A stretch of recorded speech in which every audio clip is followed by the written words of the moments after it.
Pam, approval of financial report, township, for you just tell us briefly what we're report.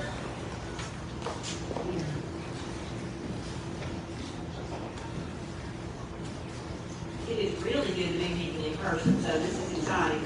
I hope this is our road back to the normal.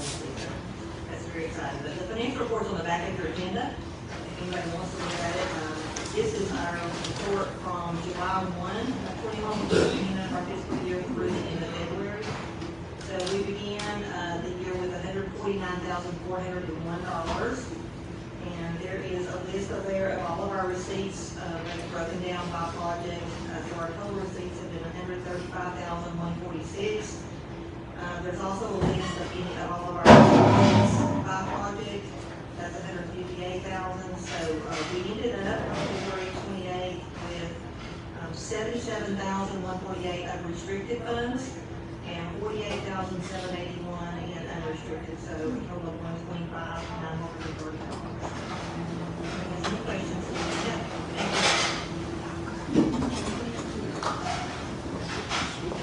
So if we can go ahead, Board of Directors, if we can go ahead and approve that financial report as presented by Pam.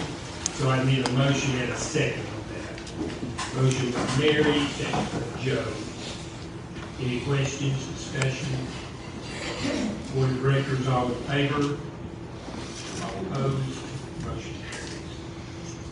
Very good. So now we come to the exciting part of the program, where that we identify several folks that have topics of interest that they would like to tell us about and answer questions from you.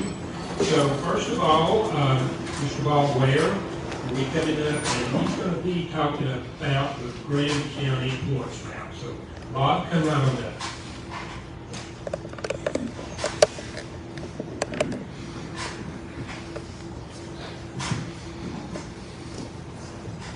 I'm sorry, Rick, it won't be that exciting.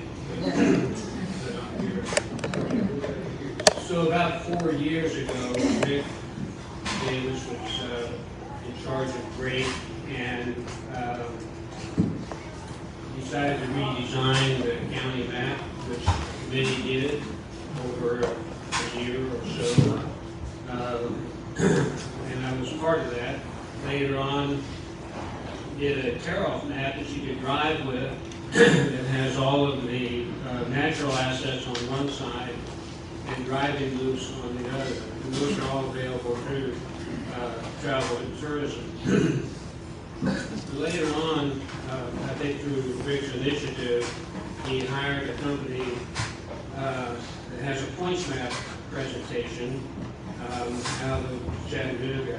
And so great paid for that, and then we have been inputting information into that points map. It can be accessed through the internet or through your phone. The internet is much easier to see because you have a big screen, and it's easy to download that onto your laptop or iPad or anything like that with pointsmap.com/NC, and it'll download and be very available for you. But the flyer you have on your tables is a way to get it onto your phone. It has to be a smartphone, and of course, the big QR, the postage stamp thing, will load it onto your phone if it's an iPhone. If you have an Android, you probably have to have a scan app in order to download that. And the one on the right here is an informational thing, a YouTube presentation to show you how to use it if you need that. But if you go to that and open it up, it'll come up very quickly as long as you have internet or phone service. And it has over 600 points in Graham County of all the natural assets that we can find, a lot of the commercial things, all the churches, all the cemeteries that can be displayed. Tribal cannot, but most of the others, private cannot. And it'll give you a direction on how to get there. If you download it while you have internet, stored on your phone, it will take you there, even more we don't have internet. So it's very useful, primarily for visitors, but it can be used for anybody. There's pictures that can be added, and a description of what is at each location. And then it's a list of categories. I think there's about over a dozen categories, and then 600 points. And then on the driving loops, there's over 1,000 miles of loops. And the reason for all the loops, as Rick explained to me at one point, is to give people something to do and a reason to come back, and then share with other people too. They all bring you right back to Lake County. So if information on there is not accurate, if you let me know, I can give you a business card, and we'll try to get it changed and corrected. So, having we all... Yeah, if you have any questions. Okay, so how many have seen books now out, just out of curiosity? And if you have an old download of it, if you erase it and reload it, it'll be much more, it's a big improvement than the new thing that they have done. So, You guys track, like, you see how many folks are using that or accessing that? yes, I I can. So you can do it by month or year, by location and all that, or print them all out. And so it's very useful to know, at least in the categories.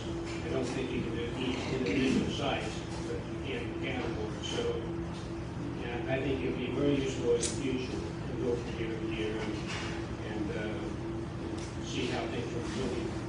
Yes, it's a good one.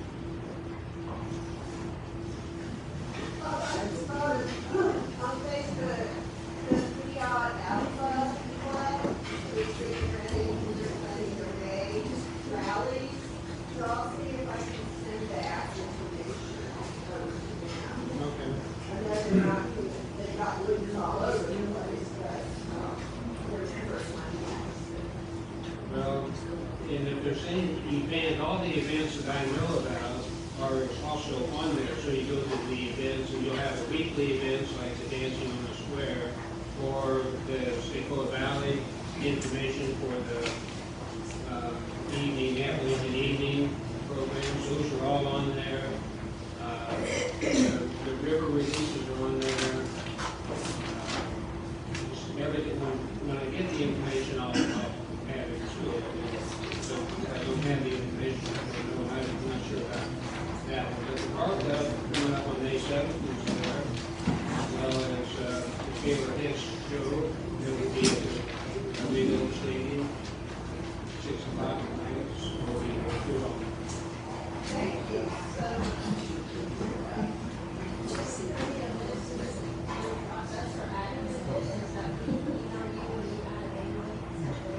You email it to me, it makes sense.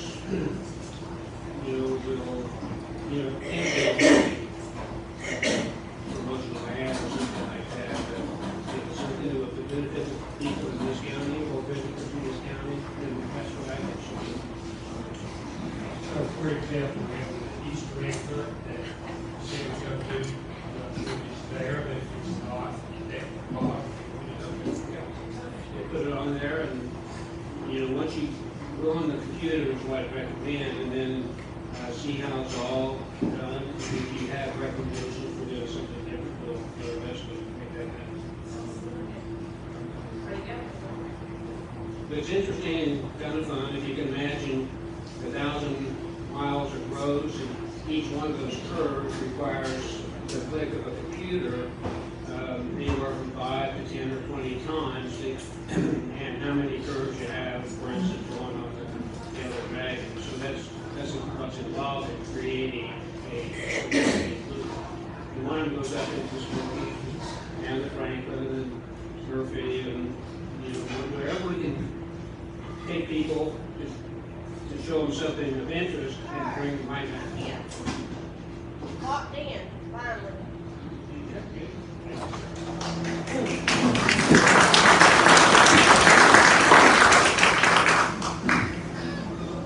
Thank you, Bob. We appreciate all the hard work you've done on that, and he has been very diligent in keeping voicemail up to date.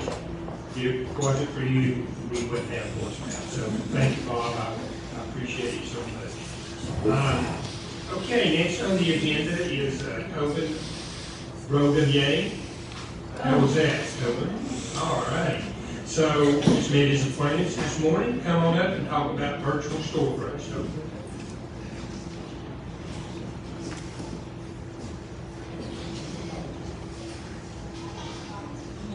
Hello. This is a crowd. Thank you for having me. I am going to have to start my timer to make sure that I do not overrun. But I wanted to mention from the points map we just heard from, we understand now how important it is to virtualize information in order for people to have real life experiences. Because everyone is using a computer to facilitate their activities. That's how we do it. And that's why we're a technology company.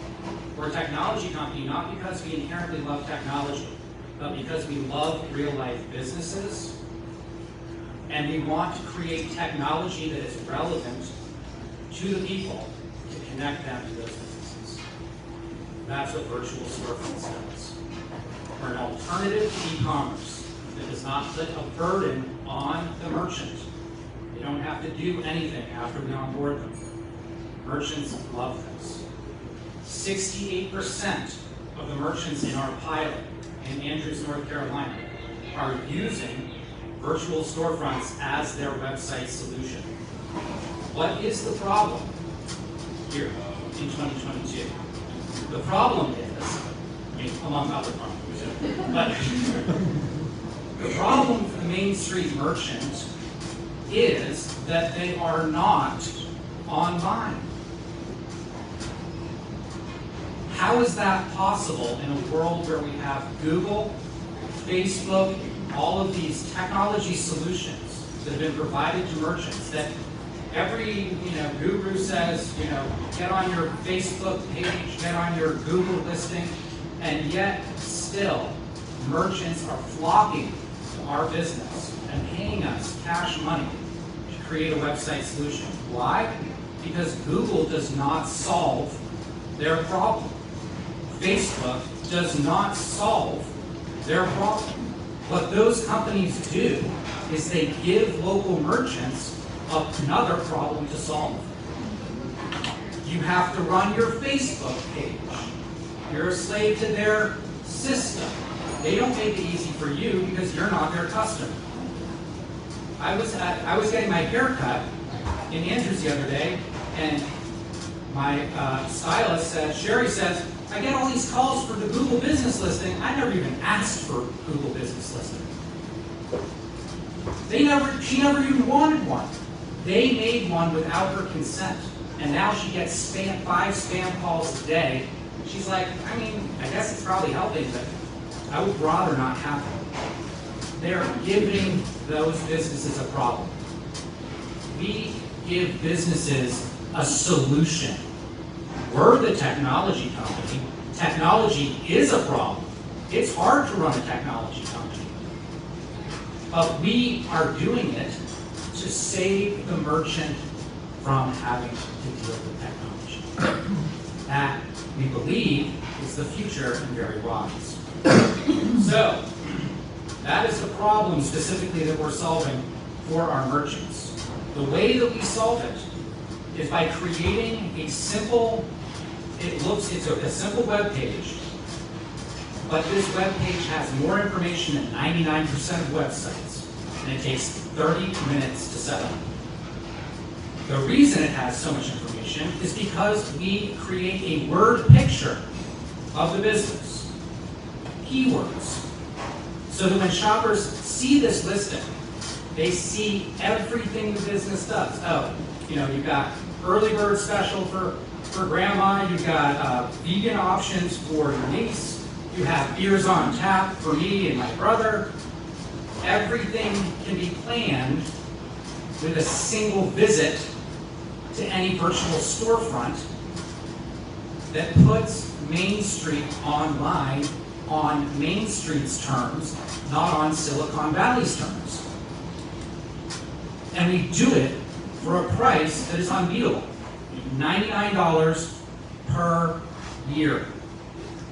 $8.50 per month. There is no catch. And each merchant has full control of their profile. They can log in, change their hours, say they're going on vacation. There's an announcement section.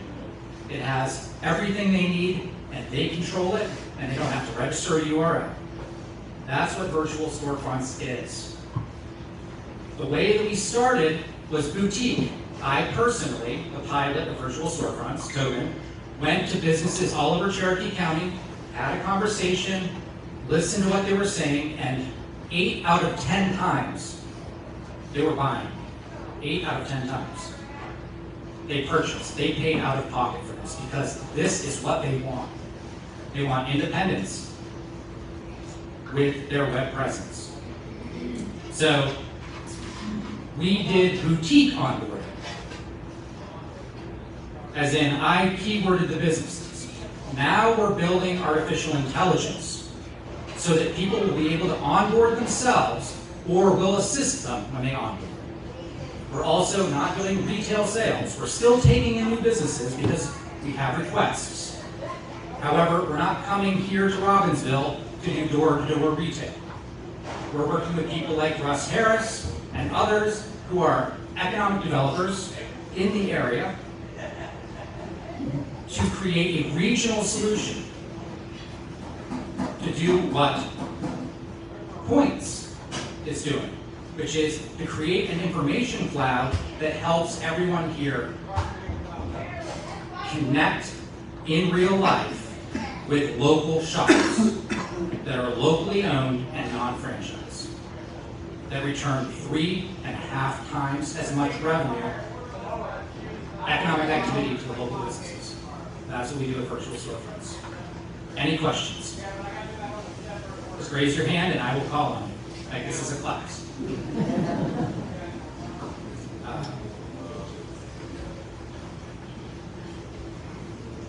Our scope is national, our pilot is here. You're wondering, why here?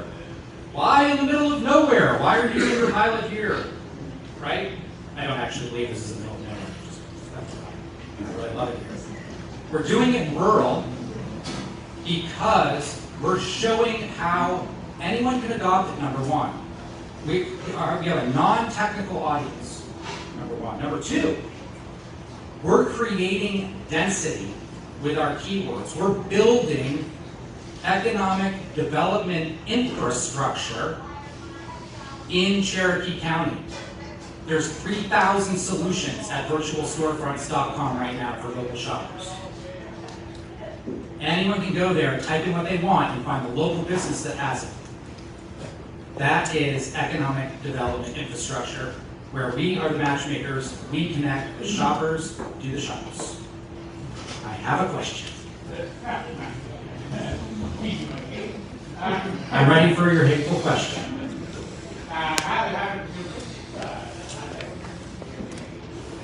Any consumer, well, first of all, we're building a web solution that puts Main Street online. Main Street currently not being online because, well, no one solved this problem in 2022 except us. So the number one, we're making that business open to Google. We're opening that business to the entire internet with the most effective web page that can be built because it's loaded with keywords that are relevant. Number one.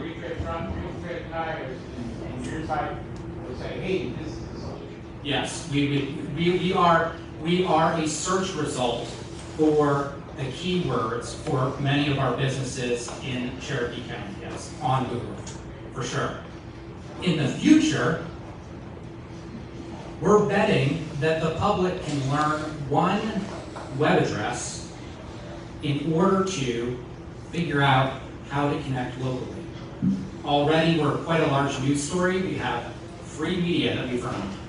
We were recently featured in the Daily Yonder, which is a leading U.S. rural publication online.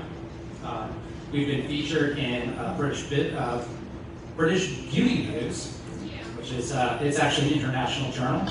But we have organic traction because this is the story this country needs right now. That's why. We need a tool where people learn, where technology is designed to facilitate how the shopper shops. Just type in what you want, find out what has it, right? That's how we shop. And so many, shop local, God love shop local movements, they don't design for the consumer. We're designing for the consumer. And we're designing a solution for the merchant so that the merchant doesn't have to do anything. When I tell merchants they don't have to do anything, I mean, they're like, they got their bonbons. They're excited that we're a solution and not just another digital chore that's being pushed on them by like Facebook and Google and others, or Yelp. Where you have to manage reviews that you never asked for. So, in the future, people will learn, just like at some point we all had to learn about Google.com, that if you want to shop local, you go to virtualstorefronts.com. And I believe that there are enough people in this country who want to shop locally and want a tool that works for them, that they will use that URL.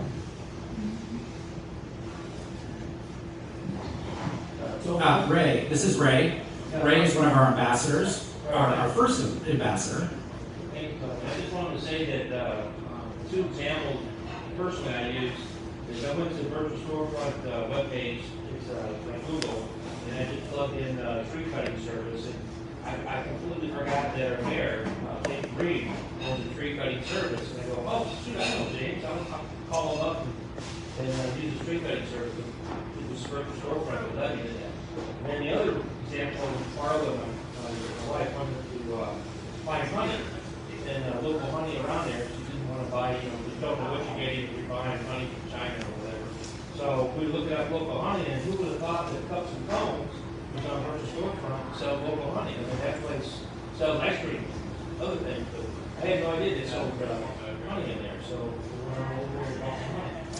So there's just two examples of a person looking for something, and I found it in the town of Andrews, and I got the services and the goods that I wanted. So that's what it is. It's a search engine, so to speak, that puts local businesses that don't have time to put a webpage up. They just plug into it, and now they got their stuff out there, and someone can find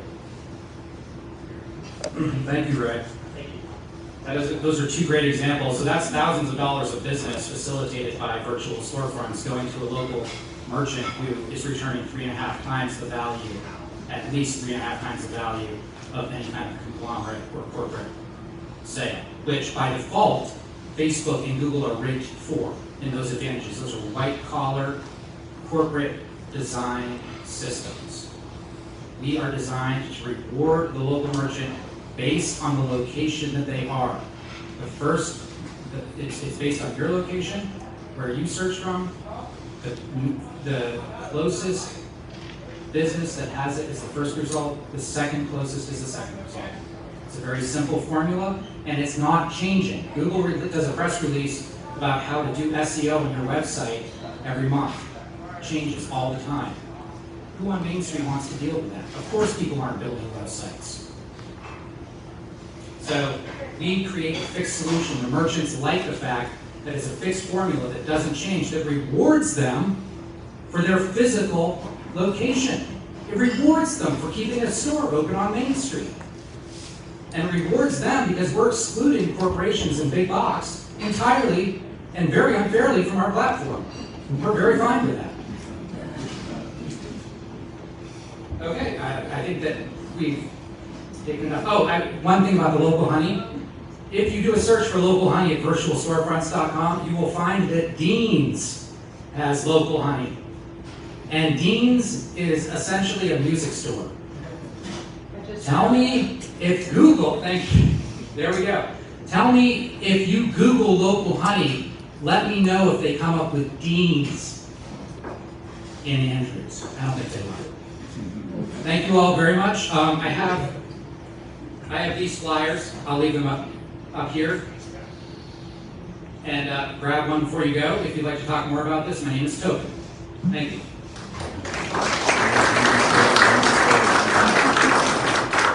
Thank you, Tobin. We feel your passion. Indeed. So I'm going to ask you about contact information, so make sure that you have one. One place that could be added in Graham County, if you get into it, is wearloom honey. Right? All right, stop that. Throw that in. That's free advertisement. No charge. Awesome West has been a friend of Greg in Graham County for many years.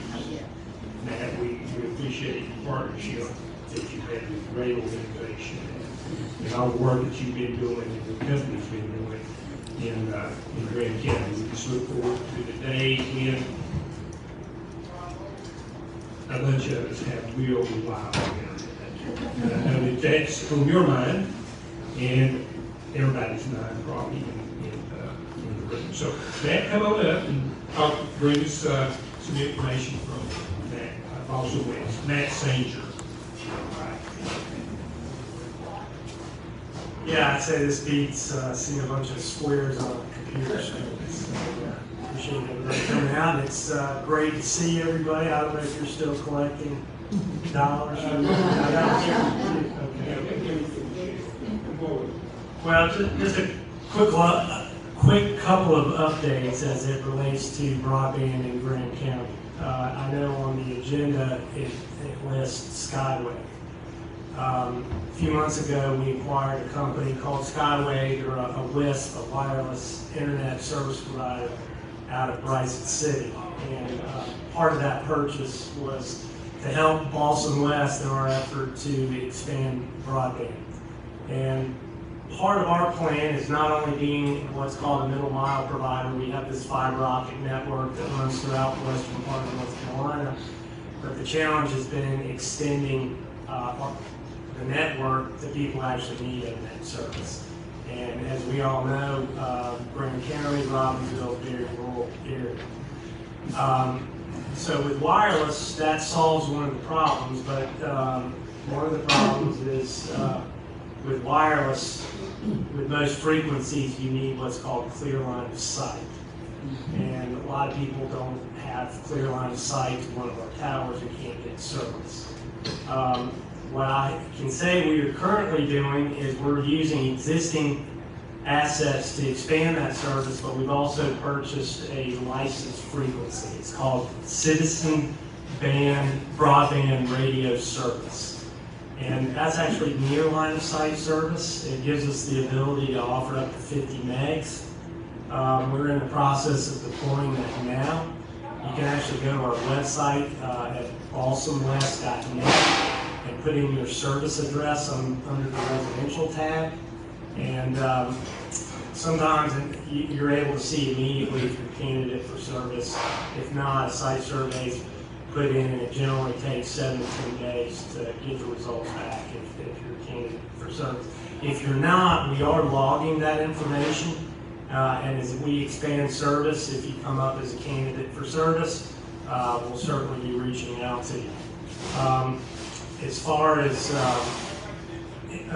business services broadband in Robbinsville, we actually just installed a radio on the health department using what's called 60 gigahertz radio. We're actually able to offer up to a gig of bandwidth off of that tower, and we're signing up businesses as we speak. So if anybody's interested in speaking with me further, I have business cards, but you can certainly go to our website as well, balsamwest.net.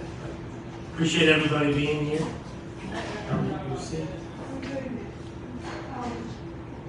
So Balsam West is sort of payment? Well, so just Drake Enterprises that owns half of Balsam West owned a company called DNet, which was a WISP, a wireless internet service provider out of Macon County. And I think it was probably close to 7 years ago, we acquired DNet. And So, yeah, they're under the Boston West umbrella. Okay, so now, and are you all offering service up, in West and up to Cherokee, between Cherokee and, Well, I don't know exactly. If you're interested to see or to get more information, I encourage you to go to the website and put in an address. and then I have a question, which is on the sites where you have was now Boston West. Right. Is the upgrade like on the towers? Like join it all, yeah, so that's where we're using existing assets and we're in the process of upgrading radios. We're upgrading to the Citizens Band, which is a licensed frequency, which hopefully it'll give us more options of what we can serve, but you don't need for them. So. Yeah, we're going to be upgrading that tower as well. It's happening as we speak. I'll say we're right in the middle of grant season, which our network does cover the entire part of western North Carolina. So we are just covered up. So but it's international. Thank you for all your efforts over all the years. Thank you for saying that. It's good to see you. I have a clear line of sight and have Wi-Fi through Boston West, but I've heard that other people would piggyback off of my clear line of sight. Is that what you're talking about, the radio extensions? Well, that is an option. That's not exactly what I was talking about, but that is an option. But the more hops that you add, you add latency, which ultimately degrades the signal. But that is an option. And one of the things we do is just being out in the community, we look for strategic locations to put towers on top of ridge lines. The whole idea is to create this hybrid network where we have wireless radios connected to our fiber network, which shoot it to a ridge top that can see multiple locations. Line up for the people who don't have it. It's frustrating. Any other questions? Great, I appreciate it. Thank you, Rick.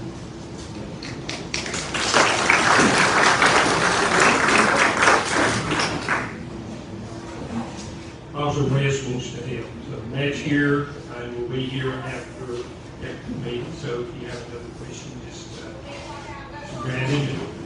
Ask it. Okay, local boy here. Raise your hand, Josh. Mama, raise your hand back there. I know you're proud.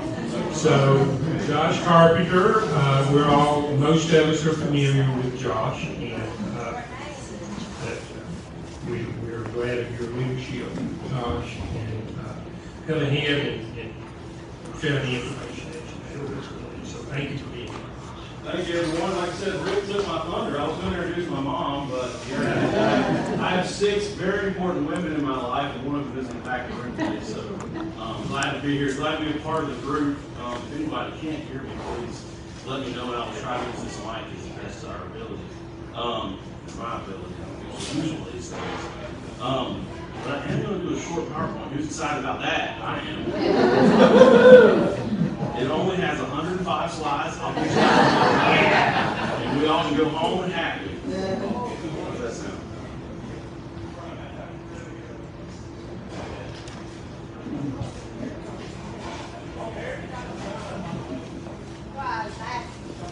So, let's see. As we start things up here. My organization I work for is actually based out of Raleigh. We're a nonprofit organization that was started back in 2015, 2014.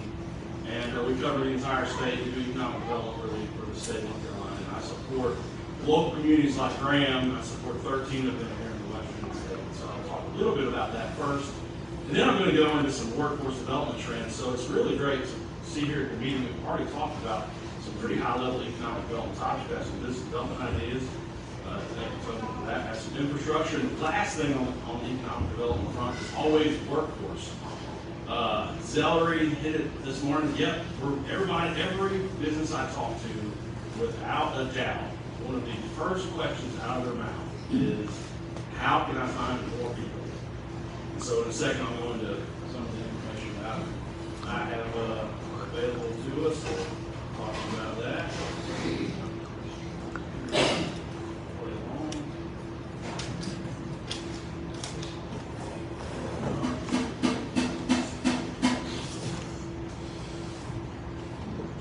All right. So, what is the Economic Development Partnership for North Carolina? Really simple. We help businesses figure out this question. Why am I going to be in North Carolina, or why do I want to get here? We're the sales and marketing function for the state. We basically have one mission, which is to provide economic well-being and quality of life for all of North Carolinians. We do that through really 5 focus areas. Business recruitment. So if you're not familiar with economic development, this is the sexy side of economic development. We recruit new businesses from somewhere around the world or somewhere in the U.S. to come and do business here in the state. The second thing is we do small business support and tourism development. The tourism development is through what we call Visit NC. So we are the state's sales function again for trying to bring new visitors to the state. So that's the second part of second or third part of my organization. And then where I sit is existing industry support. So in that 13 counties that I support and work with, all of those companies that are located in that region, I try to figure out a way to help them grow using state resources or federal resources.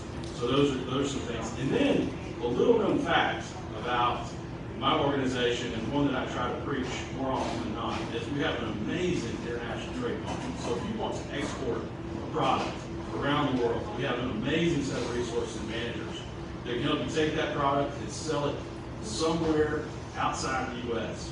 And if you're not selling outside the U.S., you're missing out on like 95% of the population. So it's an amazing resource. We've got some grants, we've got some people that help do that. And we work with manufacturers mostly to help export that. 2 of the largest export regions that we have, Canada and Mexico.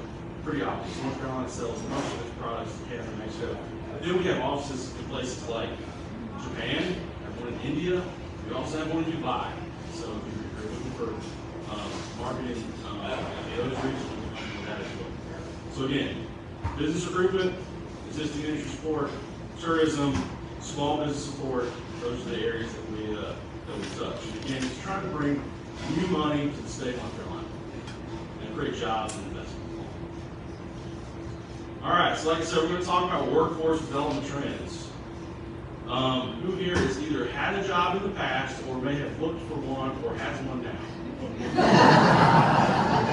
Or you might be retired. That could be another one. So that's everybody, right? So everybody's at one point in their life, once you get to the ripe old age, you're probably 15, 16, 18 years old for sure, you're probably part of the workforce, right? And so we're looking for ways to, of course, increase workforce development opportunities for folks. That has a lot of myriad of resources for that at the state level. There's lots of things we can do there. But in good times and like now, in kind of bad times, workforce development is one of the key pieces of economic development. So I'm going to talk a little bit about this study that came out from, or a report really, from a group called EMSI or MD and Burning Glass, where they talk about how we're going to be able to bridge where we are today, figure out how we can get new folks into the workforce and really kind of bridge this gap that we all know exists. There's 11 million job openings in the U.S. that are currently going unfilled. That's a big number. We have not seen that number really recently. So again, bridging the gap. It's a nice study.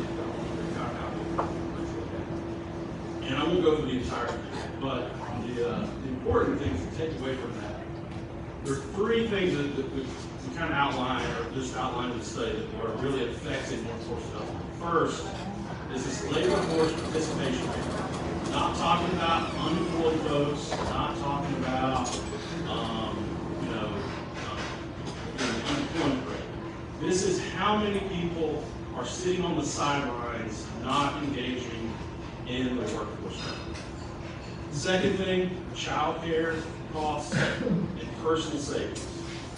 So if anybody's having children, if you have any of those that have grandkids, you know how expensive it is to put a child in child care. It's very expensive, and if you want to do that for any length of time, it can become difficult.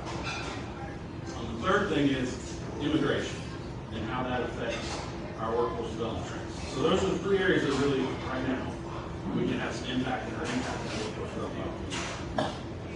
We're going to talk about labor force participation. This is probably going to be hard to read in the back. I won't read the whole thing off the title. So the labor force participation rate is down. Currently, it's moved from 63.4% to what doesn't sound like a huge drop, but 62.4% currently. And this is really where employers are feeling pain based on this number. You can see that back in 2020, it was 165 million people. Then it dropped in 2020, April of 2022, way down here to like 155 million people. Folks out of labor. That's people that just said, look, I'm not going to work anymore. I'm just going to stop. I'm not going to engage in the work. It's a big drop. Now, it has come back up. But to get back to where we were in 2020, 3.2 million people have to get off the sideline and come back to work. So there's a lot of things that kind of go into this number, but one of them is that older adults by the year 2034 will outnumber the number of children in the U.S. That's the first time in U.S. history that will ever happen. That is a huge trend that this retiring population getting older. We're not a replacement of that. So again, there's a couple ways we can fix that. We can either have some more kids, or we can bring people from outside the U.S. and show that immigration. But that trend is not going to turn around. It's not really expected to turn around, if it ever does, in the next century. So based on where we're at, based on the trends, we can't fix it in the next 100 years. So that's a big impact that we're looking at. It's like, how do we, again, we're not going to be having that many more kids, but we're going to get this up in each way. Just fill these jobs we currently have today. So again, just talking about that issue. The next issue, like I said, is child care and personal savings. So fluctuations in 2020, again, compounding factors of this child care, and then there was a temporary boost in personal savings. So, we all have heard about, the effect of the unemployment rates and how folks are able to take advantage of some of the money, and there was all the stimulus dollars that were out there, and that did actually affect the workforce in that labor participation rate, because that was boosted. You can see this personal savings rate back in 2020 was fairly low, it was around 10%. It went all the way up to 22%, and it has dropped off, and has certainly went back to where it was in 2020, but you can see where it bounced. And then, so in other words, folks have no more money in the bank account. They're like, I don't have to work. Maybe that second job that I had, I don't necessarily need it, so I'm going to pare back. The other thing that is affecting our, for this particular factor is, again, this idea of child care and how does a parent figure out, or a group of parents, how do we figure out how to take care of our young folks while we're at work? Well, if you look at the minimum wage, which is $7.25 an hour, that's basically $1,257 a month. Now, this is for a single person. Obviously, you have families who work with 8 parents. That would be different. But if you were to take and look at the national average of child care per child per month, it's $1,324. So in other words, if you have one child and you're a single parent, put that child in child care, you're making minimum wage, you can't actually afford them to be in child care at all. compared to impacts. That's it, because you just have the one shop. Now, multiply that by 2 or 3, and you're obviously not going to be able to make minimum wage. To cover the cost of daycare, the average wage would have to go up nationally to $22 an hour, at least. So, again, we're seeing some of those trends, and a lot of employers have actually increased their wages, which is great, but those things have yet to really kind of take some effect. And employers, what a lot of employers have found out is I increase my wages, I still don't see the folks coming in my place to work. It did have a short-term effect, but that long-term is still yet to sort of be seen. So again, the last point I'll make is immigration. It's not a political statement at all, but immigration is a factor. If you look at the numbers, the civilian participation of foreign-born workers in the U.S. has increased dramatically from, let's see, that's like 2099 all the way to 2020. So those percentage rates went from about 6% of the workforce, civilian workforce, to about 18%. But look at the number of U.S. immigrants from that same time period. It fell. We're not those, well, for one, those immigrants are out there, but the unfortunate reality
Great board. Anything from any of the great board directors, meeting reports, anything? Okay. I'd like to recognize some of the great partners in the room, and that you either come to the mic or stand where you are and project your voice across the room so that everybody can hear you. Just give us a brief update of what's going on in your organization. So, Aaron, you're the A, Yep. so you get to start. Aaron is with Tri-County Community College. Yep. Again, my name's Aaron Patton. I'm with Tri-County Community College. Just, happy to be here today. I appreciate the invitation to come out.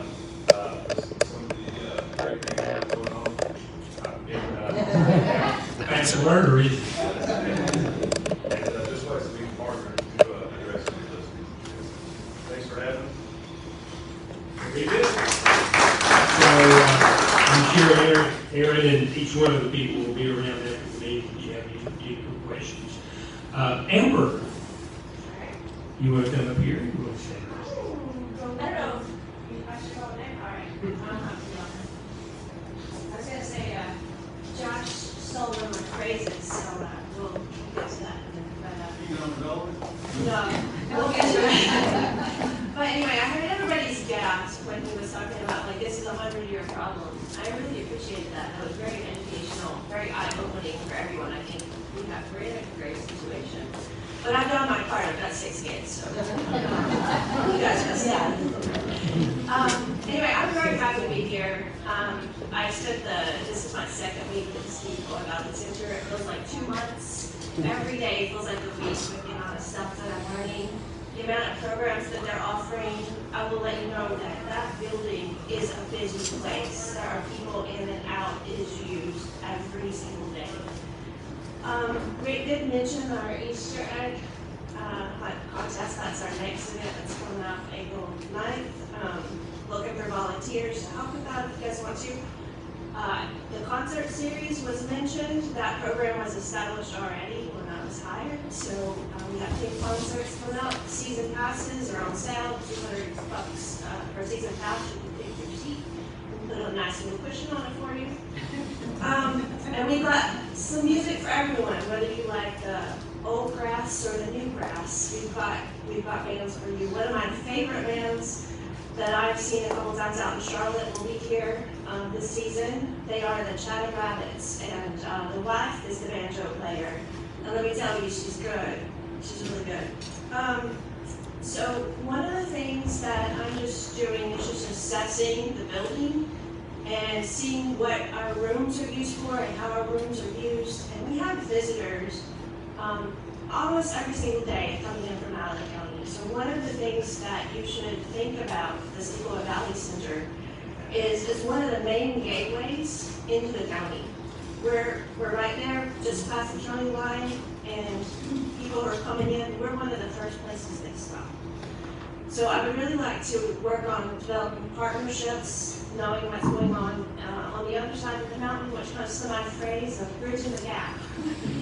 So growing up, there's Decoa and there's Robbinsville, but we're one county and it's a great county. And so I would really like to think about that phrase of bridging the gap between Decoa and Robbinsville, and just that we're partners in what happens. And so we're happy to send people across the mountain to what you have going on. I'm practicing an open door policy, or you can email me, amber@stevevalleycenter.com. We'd love to sit down and meet with you and learn more about what you're doing and what's happening. And I'm all about relationships. I have ideas. I'm a creative person, I'm an artist, but I really want to spend this first year listening to what used to happen and maybe we've lost or forgotten, or what new things would like to happen. So anyway, that's me, and that's what I have.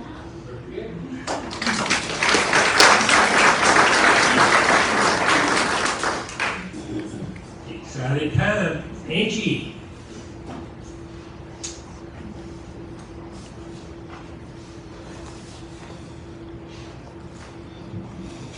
So welcome home, Amber. We're glad to have you. And I know your mom is just thrilled to have you back here. So, welcome everybody. It's so nice to see everybody's faces. We can say at school we're excited that we're in no mask, and we can see smiles, and the kids can see our smiles, and we're doing good things. And we're kind of moving back into a new reality, which is much better than where we've been the last couple of weeks. Some exciting news. I wanted a couple of things to follow up with what Josh says. So one for Judy. I'm so excited because he mentioned taking care of parents. So you're in good shape. And the other is we have free preschool slots available for next fall. So if you know anybody that would fall into one of those eligible slots, we want to fill those because it's a real opportunity to get parents in the workplace, and we'll take care of the kids in our 5-star childcare centers. Some exciting news from the school. We've got some large building projects going on. We have expansion at the middle school, about a $4 million expansion to add some rooms over there that we very much needed. We're very landlocked at our elementary school, so we moved our 6th grade to middle school, and I'm very excited to see that going up. There's windows going in, and we're looking to be in that building possibly in the fall. We just sent off a $14 million grant this week for an expansion to the elementary school. We are landlocked over there, so the only thing we do there is build up. So we're looking at a 3-story building there, so I don't see anybody from county commissioners here, but we're going to be leaning on them because we need to move some fields, some log fields, and we need some help with that if we get that grant. But excited to be in that place. I believe maybe Bob had mentioned we have a real exciting May 7th coming up where our band in the town of Robbinsville are sponsoring Taylor Hicks in a concert. He's an American Idol winner, and that's going to be a fundraiser for our band program, so we're very, very excited about that coming up and showing our kids an opportunity to do some marketing and advertising and having a big name.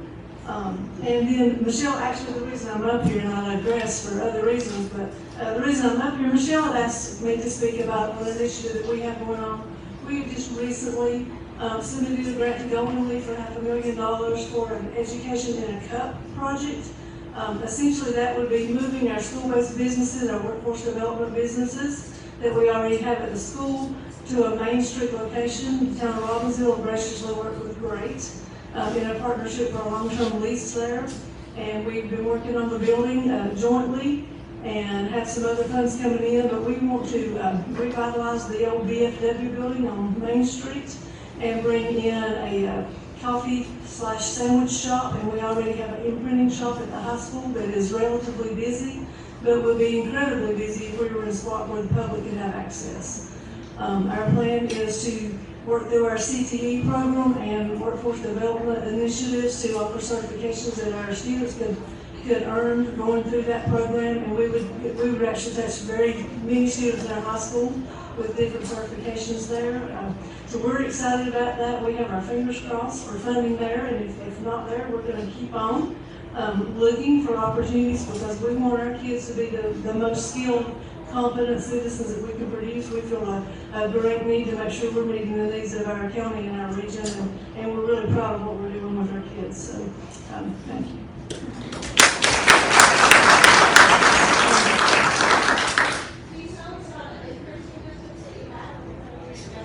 Yeah, so we've had an imprinting business, a sublimation business for many, many years at the high school. It is run through our Exceptional Children's Program, which is an occupational course of study initiative. Those students get work hours for being involved in that, but it's we imprint everything from award plaques, t-shirts, some jewelry, just almost anything that can have an imprint on it, we can do. So if you need mouse pads or any kind of trade gifts or anything like that, to see us, call the high school, ask for night imprinting, and they can stitch you up.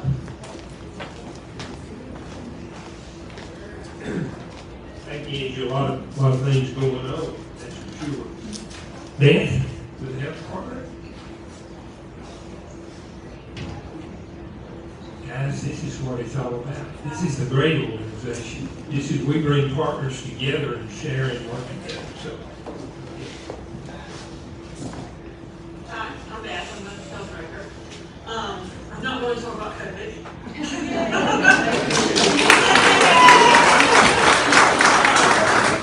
So, in spite of that, we have several big things that we're doing right now. One is a over $200,000 adult live health trust grant. We're doing a substance use needs assessment. So, as most of you are probably aware with the Josh Stein and all of the opioid settlement and all that lawsuit, that has been settled and the county did settle out on its part. So we are doing a substance use needs assessment for the next 18 months to determine what to do with those funds and how best to use them. So you probably, if you participated last night with Race Place, Bela, Dr. Bela Ostrak was there, and one of my peer support specialists was there.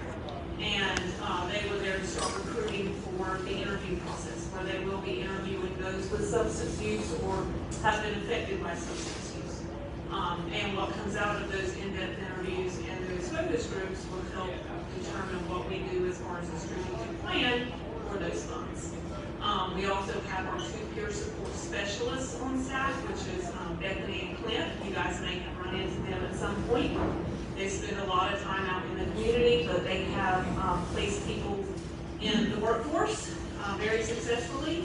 They have hooked folks up with inpatient rehab and outpatient rehab as needed, working with those in our community that have been affected by substance use. It's been a very successful program, and I'm very proud of it. So we have a number of other programs. Our health department never stopped our programming for COVID, so we did COVID plus everything else.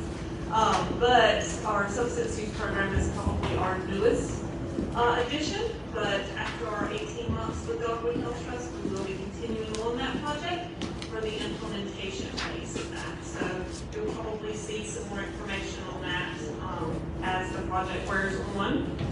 Michelle was a big part of the planning for that as one of our big partners. So with Grace Place and the 5 Point Center. So, anybody have any questions?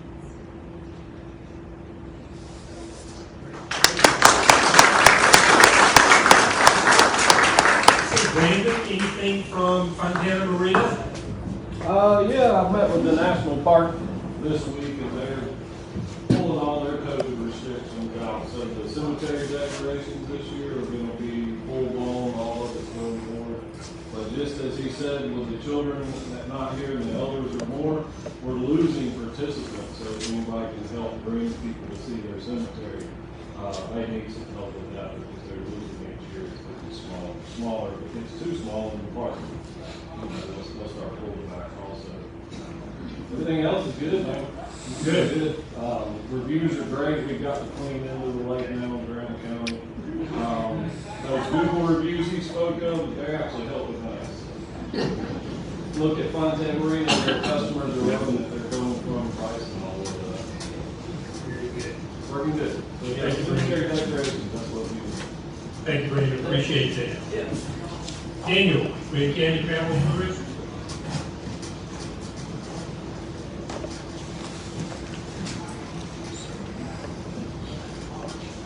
Well, the first thing I like to do is make sure that everyone's aware of a really important meeting, one that I hope will be fun.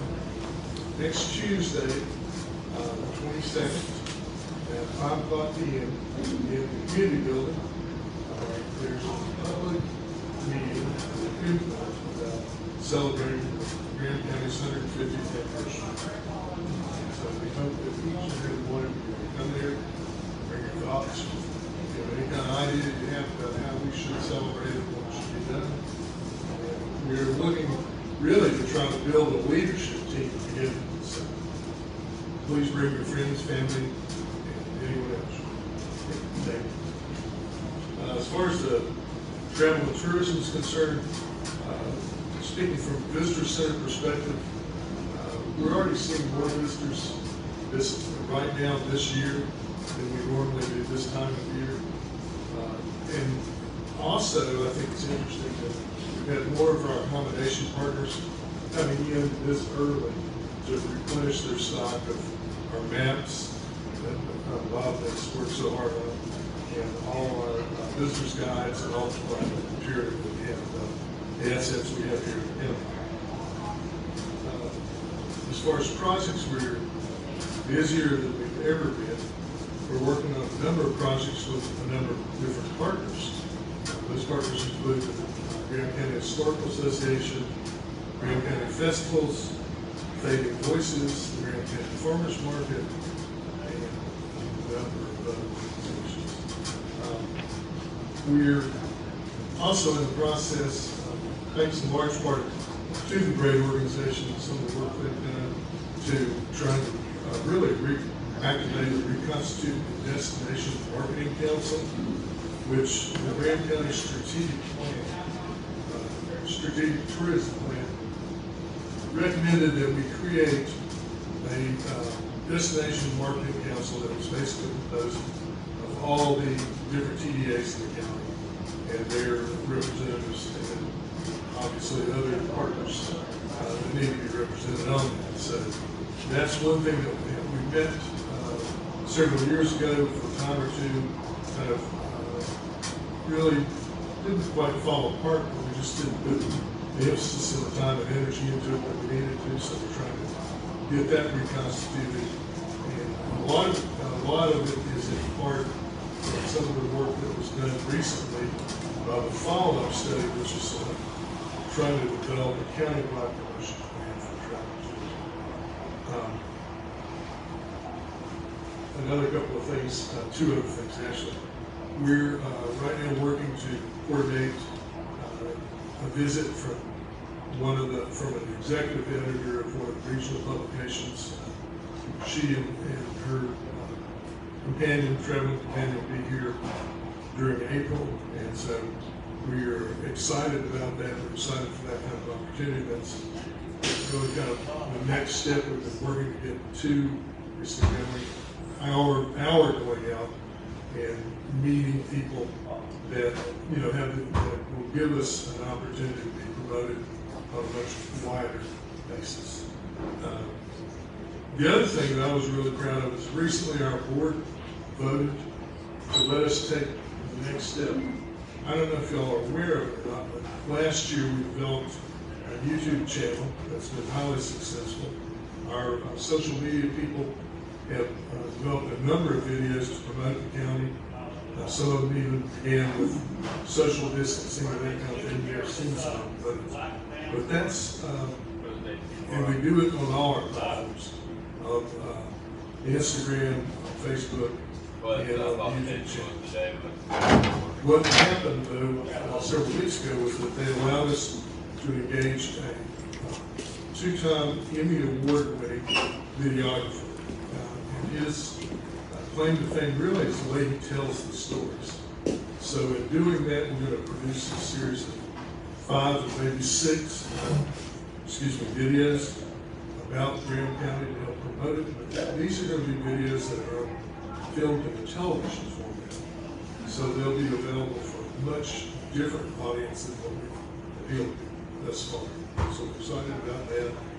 There are a number of other things, but I'll just leave those to your imagination to what Randy puts on the paper. Thank you.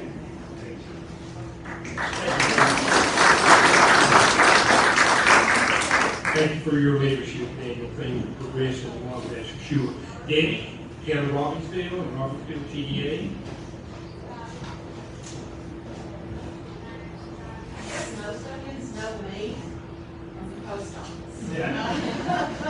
I'm the postmaster first, and then I'm the town alderman who is very involved with our Robbinsville tourism. And Rick asked me if I would kind of promote our little tourism passport book. We thought about this actually before COVID hit. And then when COVID hit, we realized that our community plus our tourists needed something to do. And nothing better to do than to get out and take a hike. We've got lots of trails. We've got a lot of community that we can get out and just enjoy. So we came up with 16 trails. Mind you, trails, walks, whatever, just something to get people out. As a postmaster, I would hear tourists come in, and they would say there's nothing to do here, we just drive through. So I wanted to try to promote something for them, but also for our families, because our community is my heart. I want us to thrive and be successful. And if anybody here hasn't signed up and you want to, I have the applications and a little fanny pack and a little passport book. All you gotta do is just stop by the Robbinsville Town Hall and get your stamp. If you hike it or if you walk it. And in the book, they printed it to say that if you do all 16 of them, you get a t-shirt. But honestly, if you can just do 8 of them, some of them are a little tough. Big Falls is a tough one. And Robbinsville needs to think about promoting the waterfalls here. If you ever think about the waterfall chasers, I'm part of that group. And there are a lot of waterfalls here that we could offer.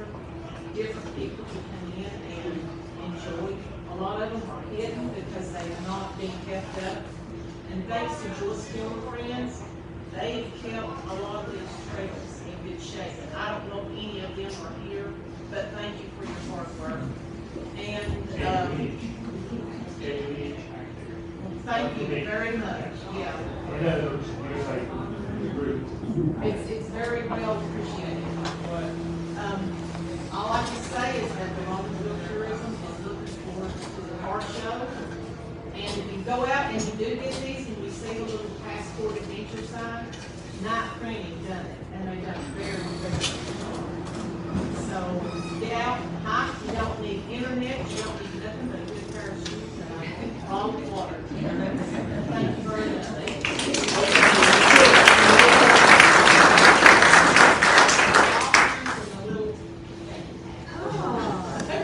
So if you're interested in it, there's applications here today that you can sign up and get you one of the fanny packs with brochure and other things that are inside of it. I'm not sure what all, but Sarah and I have signed up for that. And I mentioned to Dale that, you know, if we had to do all 16, which would include the Middle Falls, and those of you who've been to the Middle Falls, that's a 10-mile hike. So that's a pretty strenuous hike. So I suggested leave that one off, but that one found that you only have to do 8.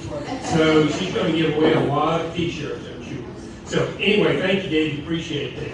Thank you. I got a question. Yes. Do you have to sign up to get the passport? Yes, you have to sign the waiver. And then it just gives me a chance to keep up with you and what your hikes are and all that. And I do want to say this, May the 7th, car show. Please, everybody come. If you have an old car, we would love for you to come and just let everybody enjoy it. Last year we had over 70 cars, and most of them came from right here in Graham County. You would not believe what was in that car. May the 7th is a big day. Francine, anything from you? So I'm Francine Williams. I'm with Gear Up, which is a federal program to help encourage our students to go on with their passion to help our workforce. Okay? We are involved very highly with Tri-County College. And we have a representative that's at the schools once a week on Tuesday mornings, helping the children with their classes they're taking at their dual enrollment. We are taking them on college campuses starting in the 6th grade all the way through because we know we can get them on campus to find their passion, be it a trade, a 2-year school, or a 4-year school. That's the most important thing we can do.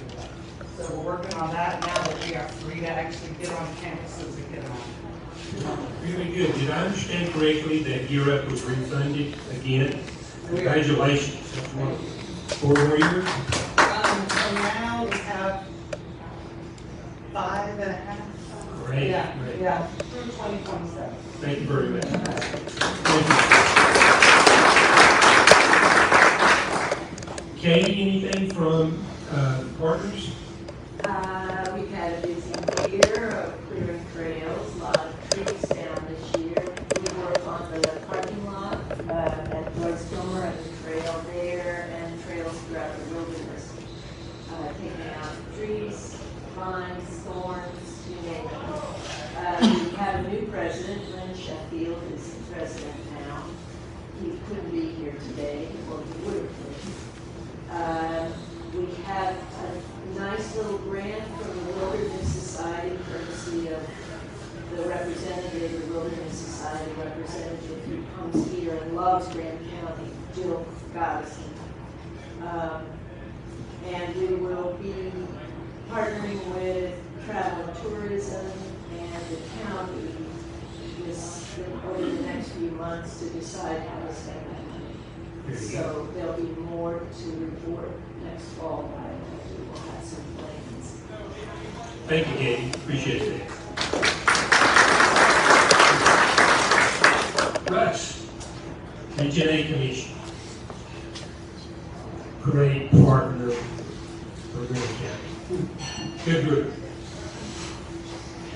Thank you, Rick. Again, my name is Russ Harris. I work with Southwestern Commission, also known as Region A. And we work with the 7 counties and the towns within those counties in the west. And primarily we work with community economic development, workforce development, and then we work with our aging population in the west. So kind of, as I sit here today, it's all connected, right? So it's all, we work workforce multiple times, we talk about broadband, and I feel like I'd be remiss if I didn't complete the holy trinity of complicated problems and mention housing. So, as we travel from community to community, I mean, those are the things we hear about. So a couple of years ago, we started looking for ways to address housing, and we found a program called the HUD Home Program, but it was primarily for urban areas. And so the only way for rural areas to access those funds was to band together as a region and as multiple communities, get enough critical mass together to then qualify for an allocation. So we started that process a couple years ago. We just got approval from the 7 counties, so we've now got all the counties and the towns in the west to be a part of that consortium. We've gone through a long federal planning process, and we now have funding ready to start flowing this year. So we're excited about that, and have a tangible way to start addressing the issue in the region. And then the other thing I'll mention, and I wasn't planning on it until I saw Angie, and I thought it was worth mentioning here today, we also, every 5 years, we do an economic development strategy for the region, and we bring together a steering committee and kind of talk about some of the issues. And Angie and I was part of that committee, but and of course several other people in this room. The exciting part of that was Angie brought over 2 high school students with her. As we talk about leadership in the region, a lot of us are working on, how do we build the next generation of leaders, and how do we make sure there's somebody else to step in and take up, that mantle of leadership as we move forward. So having 2 high school students in the room to hear their perspective, to let them know people want to hear their voice, and I think people are excited to have them here. So thanks to Angie for including them. Very good. Thank you.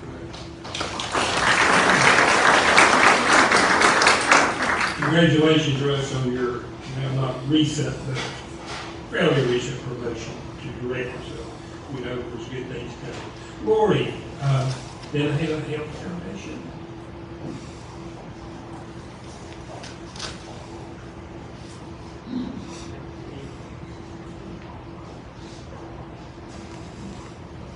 Even steal the podium.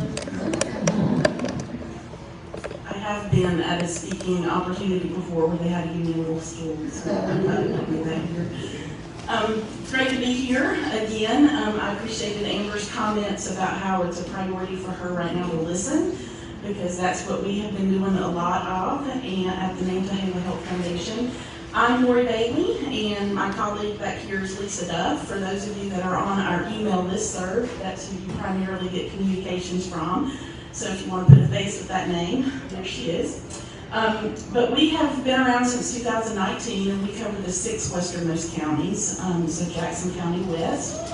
And we primarily support health and wellness initiatives, and we do that through both grant making and capacity building. And so thank you, Russ, for talking about our leadership initiative that we are beginning. It's called the Now and Next Leadership Opportunity, and it's currently in development. We expect that will launch later this year, and it will be an opportunity to just build leadership where individuals can work on their own leadership capacity, but also we can come together and build our collective capacity to solve some of our regional problems or more local community problems. So a lot of the things that you all are doing, I know that Lisa and I were able to come to your last meeting, may not be your last one, but the one at the high school, I think back last summer.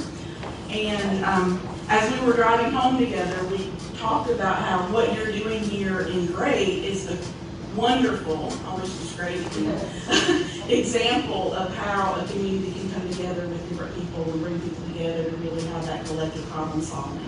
And so, that informed some of the work that we're doing even with our leadership cohorts that we hope to launch. So thank you for informing us of that and sharing your expertise, right, without even knowing that you were doing it.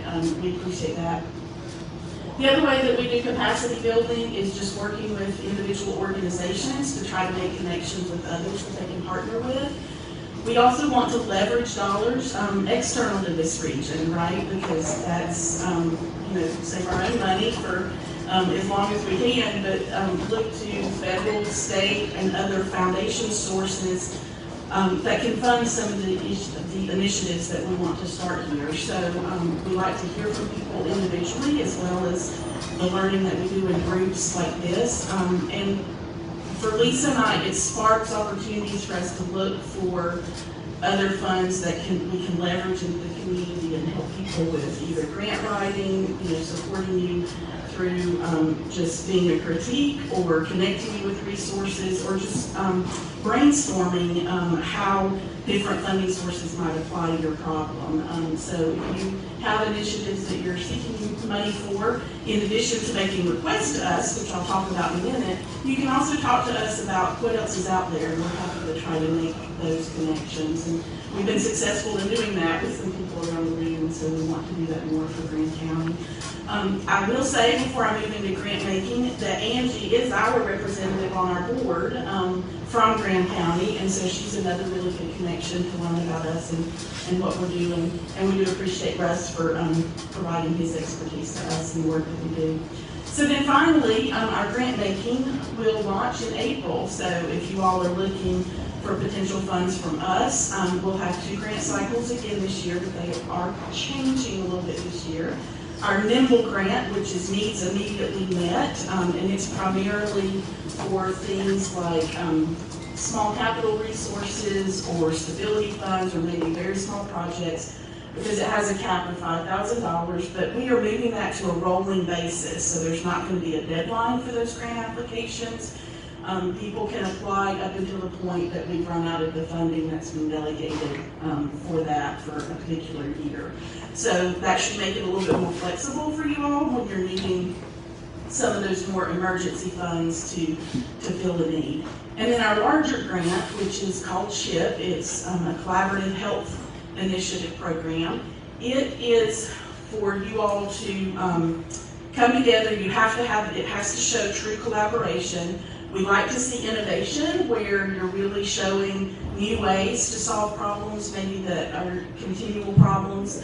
That has a cap of $50,000. We will begin taking applications in April. It's a more extended application deadline this time because we're hoping to do site visits with everyone and really talk about what the scope of their needs are. Again, for those ideas for when we can leverage dollars externally and maybe not use our funds, and then our funds can go further. So we're just trying to use it as an opportunity to get to know our partners a little bit better.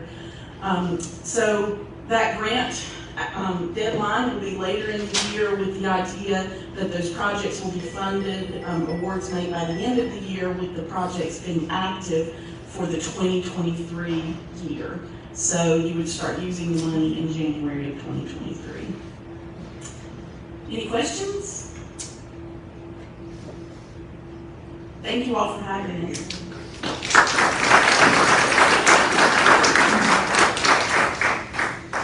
So Valerie, I guess by having thee as your, is Valerie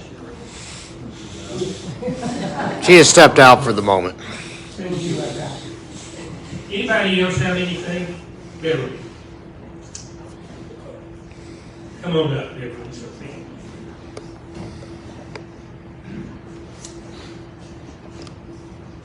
The Grand County Farmers Market had an amazing year. It ran longer this past in 2021 than it ever has, all the way from June until December. And it was amazing. And I believe they're planning to open again in June. If you can check their website, the website page of Grand County Farmers Market, the dates will be posted and it'll be in the library parking lot adjacent to the library. Thank you.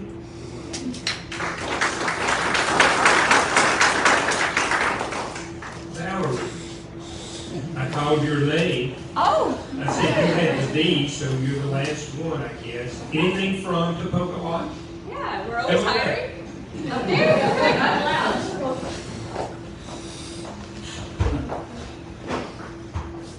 I like your, your Patty's Day. Valerie, I'm the business marketing manager at Topeka. We're always hiring. do want to tell everyone about our hours. That seems to be confused a lot in Robbinsville. And so our breakfast buffet is open daily from 8 to 10 a.m. The tavern is open from 11 a.m. to 8 p.m. Now that may be later as the year goes on, but we will be open at 11 every day for lunch. Gift shop will be open from 7 a.m. to 10 p.m. daily. We have big Geoma River releases, lots of big plans, everything's changing. We have spent more money than ever on St. Patrick's Day, so come out and celebrate with us. If you want to book a luncheon or anything, let me know, we'll be glad to take care of you. And you do not have to have a reservation to eat dinner or lunch or breakfast. Everyone says it's only by reservation. You do not have to have a reservation to eat at Spoken. We're open to the public. We love Robbinsville, we love Graham County. We want everyone there all the time, being local, being proud. So, thank you.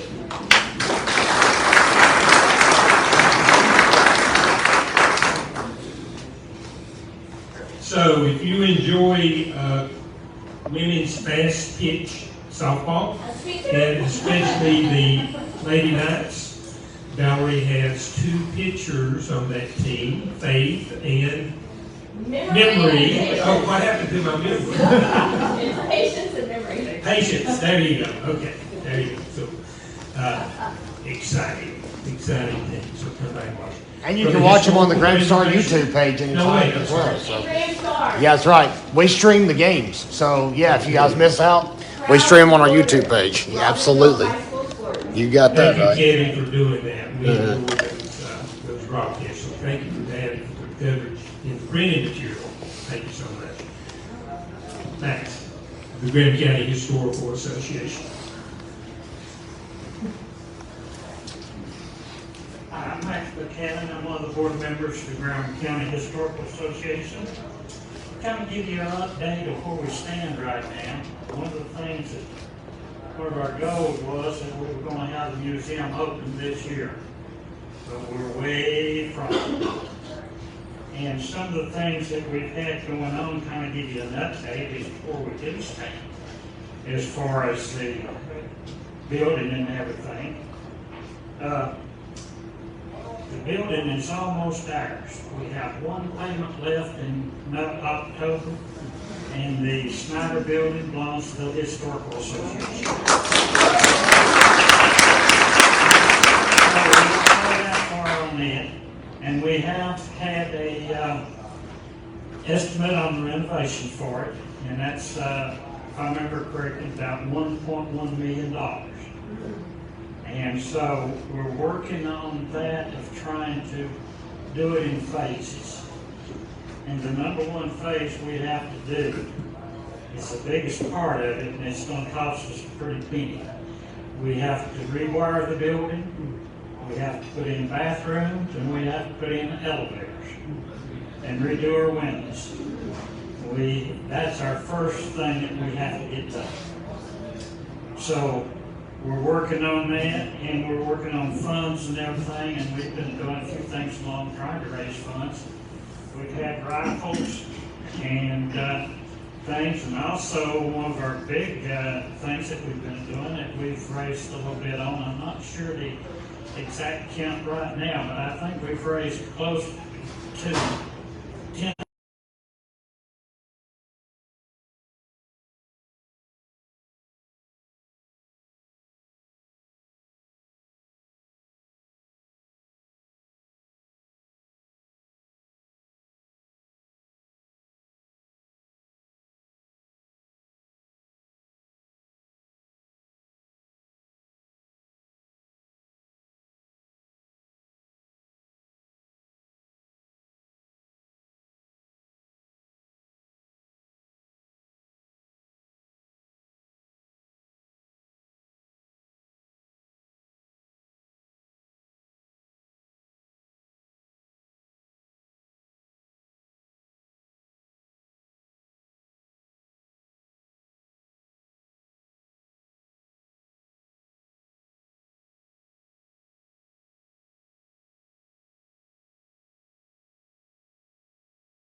were able to use those funds to go to 9 local businesses, about $2,500 a piece.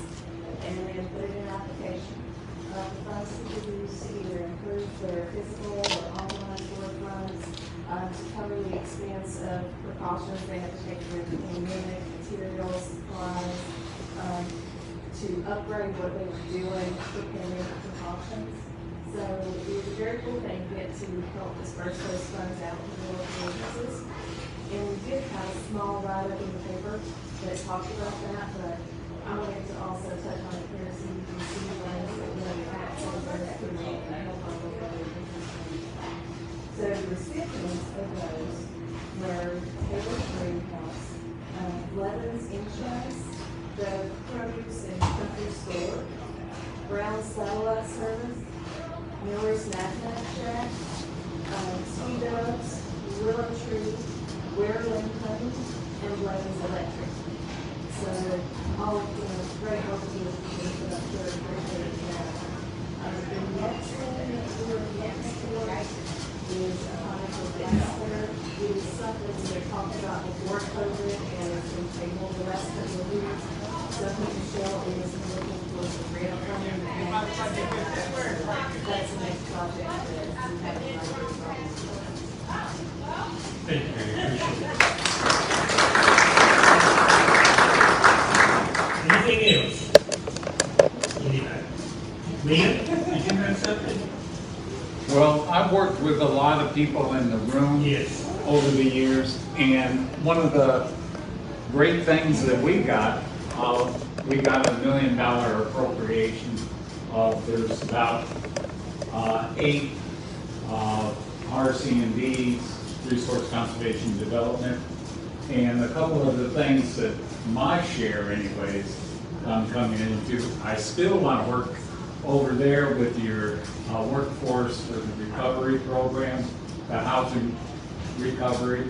I've worked with Josh when he had other positions, and we can do some things on some stream cleanups, maybe trail work. And I have to say that I've gotten a lot of small grants at times, and it is great to give $1,000 and just see something done. I work very strongly with Randy Collins through his 4-H groups and stuff. And a couple of people in here I've eaten at the Friends of Agriculture breakfast. And sometimes it doesn't take the $1 million grant, it just takes somebody that can give a $2,000, $5,000, whatever it is. We're looking at $300,000 coming into the area next year. And we've been told that in 5 years, if we can accomplish things, we may be able to get $500,000 within 5 years. And that is real money that I'll be more than happy to talk with people and see what we can do down here in Green County. Thank you, appreciate it. I saw a hand. Oh, Bob.